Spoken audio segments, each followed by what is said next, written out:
YouTube? It's your boy Al, and I am back with another lit video for you guys. And in this video, we're going to be discussing a heavily controversial topic, and one that is very juicy. Weight. And does weight really matter when discussing the American Bully breed? You're new to the community, you're looking at breedings, and you're seeing weight being thrown around. What does this mean? And is this genetics? Is this overfeeding? And why are the dogs getting that size and weight? So with that being said, please don't forget to like, comment, and sub to the channel. Check off the bell notification icon to become part of the family. And with all of that being said, let's get into the video. Speedy, baby.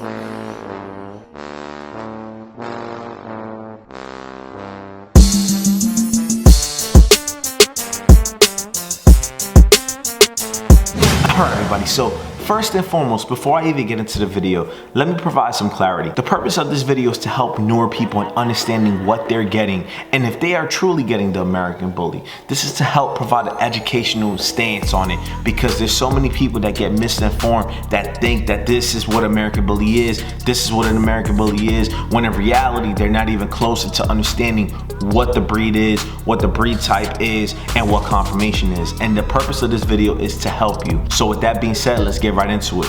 Okay everybody, so once you have decided on which class you're going to go with, whether that's going to be a pocket, standard, classic, XL, if you are in the first three that I mentioned and you have a dog within those classes, this video may not apply to you. This is more so for the XL people. Now with that being said, I will say that those classes have the most consistency amongst them. So you know exactly what you're getting when you're getting an American Bully in those classes. The traits are pretty much the same, and they pretty much hold true to the American Bully breed type and the breed standard, right? So with that being said, this is more so for my XL people. And when discussing the XL, this is exactly why it is such a heavily controversial topic and a juicy topic. And first and foremost, there's like 7 different phenotypes when it comes to discussing the XL American Bully, and that's a problem because there's no consistency. If you are one of those people that is looking to breed to the standard, get the breed type, it is extremely difficult to get that because so many people, especially in the XL world, have their own vision for what they really want. And the problem is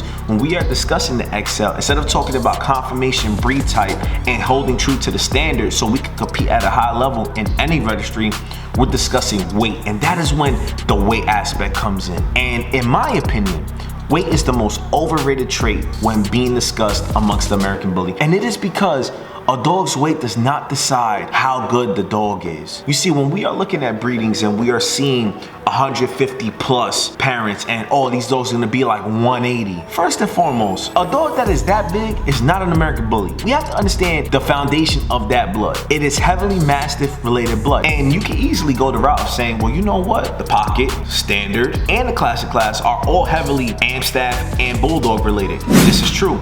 So the question becomes, well, why are you going after the Mastiff related blood? And this is gonna be a topic discussed in another video. When we are bringing in the Mastiff blood, we are taking away the traits that make the American Bully what it is supposed to be, which is a companion breed, a breed that is a family dog, a breed that is supposed to have a big blocky head, a deep chest drop, a nice spread, a firm top line, a compact back, a dog that is supposed to exude that confidence that American Bully has with the big muscle, the big head, but it's also a very loving dog and a family dog. So when discussing the XL and the Mastiff related blood, right? So how did we get to that point, right? We have to look at the dogs that compose of the XL, especially the bigger ones. We're talking about the crazy ones that are like 160 and up, right?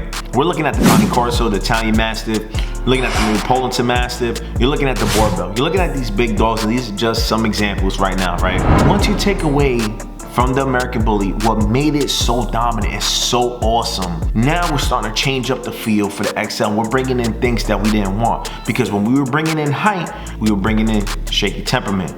We were getting away from what made the American Bully what it is supposed to be. So when we have a dog that's heavier, especially when discussing weight, right? Everyone seems to think that the heavier the dog, the better it is. When in reality, they're the furthest away from breed type. Why is a dog 140 plus? Let's get that out there. It's not because they have a compact back. Remember the breed standard, compact back. A dog that is like 140 plus easy is a dog that is much longer. You get what I'm saying? So right away, you lost the compact back. Now, what happened to the muscle around the chest, the deep chest drop, the wide rib cage? When we brought in the Mastiff blood, we got the more narrow frame, we got the taller frame. Doesn't mean that they're bad dogs, they're awesome looking dogs. I like them, I personally like them. But in regards to the XL community, we have to be 100% real. Those dogs do not fit the standard. Why is the XL not being able to compete with these other classes in the show ring? It's simple. We're lacking in the spread. We are lacking in the neck. We are lacking in the muzzle. We are lacking in the head. We are lacking with the conformation. You get what I'm saying? We got these big dogs, but these dogs look nothing like what an American Bully is supposed to look like. Now, for the things I just mentioned, weight is the most overrated aspect because those dogs that we are throwing around the weight aspect for, we're letting that dictate how good the dogs are gonna be. The reality is the genetics take away from them even being what a true American Bully is supposed to be. You have a bigger dog, a longer dog, a dog that's lacking on conformation and breed type, but yet we're calling it an American Bully and it is 150 plus and we are flaunting that around as a flex. But you have zero control of the dog. And when you have zero control, that leads to a shaky relationship. A dog that has heavily Mastiff related blood. We're allowing the dog to become that dominant, and then we're trying to figure out why is the dog shaky and unstable when we bring them around to fun shows, put them in the show ring. Don't get me started on the XL that attacked the judge. And let me not get started at when I was at a fun show, seeing that an XL bit another XL. But we're not gonna talk about that, right? It's completely in regards to weight. Your dog is what your dog is based on the parents and the genetics. So for example, if I have two Mastiff dominant blood XLs pairing up and I get a big dog, right? What can I realistically expect? I can expect my dog to have heavily Mastiff related traits. You ever seen the XLs with the droopy skin? You ever seen the big head, the firm top line, narrow on the chest? Or you ever seen a loose, sloppy skin, the ridges by the face? So we're looking at those dogs. Can I realistically take a step back and say, well, that dog's gonna be able to get all the muscle that a true American Bully has? No, it's unrealistic. I can feed them a cow every day. They're never gonna get that bone, muscle, neck, and that wide head. They're never gonna get that thickness. They just won't. It's not in their genetic composition to be able to get that way. So that's why, in our opinion, weight is the most overrated thing. It helps to an extent if your dog could pack it on the right way. But if we're talking about a dog that is 30, 40 pounds overweight, that's not what an American Bully is supposed to be, man. It's not. People think that that's what the standard's supposed to be. And the purpose of this video is to help newer people in this community. If you love the American Bully the way we love the American Bully and you're extremely passionate about the breed, you want to be able to bring out the best in the breed. You want to be able to love this breed to its max capability, and you want it to hit its highest potential and its highest ceiling. The purpose of this video is to help you all, to have you understand that is why the dog weighs that much. To help you understand, oh well, that's not what American Bully is supposed to be. They are awesome to look at. If you want it as a pet, if you want it to work and protect, they are great for that. I will never knock that. My whole purpose of doing this is to make sure that we preserve the breed type and we breed better so that the XL can get to a point in the show ring where we can compete at any show against pockets, standards, classics. I want the XL to be one of the best dogs, and I want the XL to have continuity and consistency where we can have more grand champions and we could show how dope a bigger bully can be. That's my opinion on it. I hope this video was able to help you in understanding what you're looking at, you know? And I would like to clarify this once again.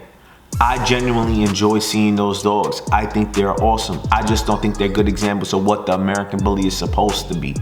You get what I'm saying? But they are awesome to look at. They're big, they're impressive. I genuinely enjoy seeing them. However, when discussing what the XL is supposed to be, those just aren't it. We got dogs with heavily bulldog influence traits, and we're trying to have these dogs with Mastiff related blood compete with bulldog heavily influenced blood. It's just not gonna happen in the show ring. It's just not. We have to breed better. So with that being said, please don't forget to like, comment, and sub to the channel. Check off the bell notification icon to become part of the family. And with that being said, I'm up and out of here. We'll pick up on the next video.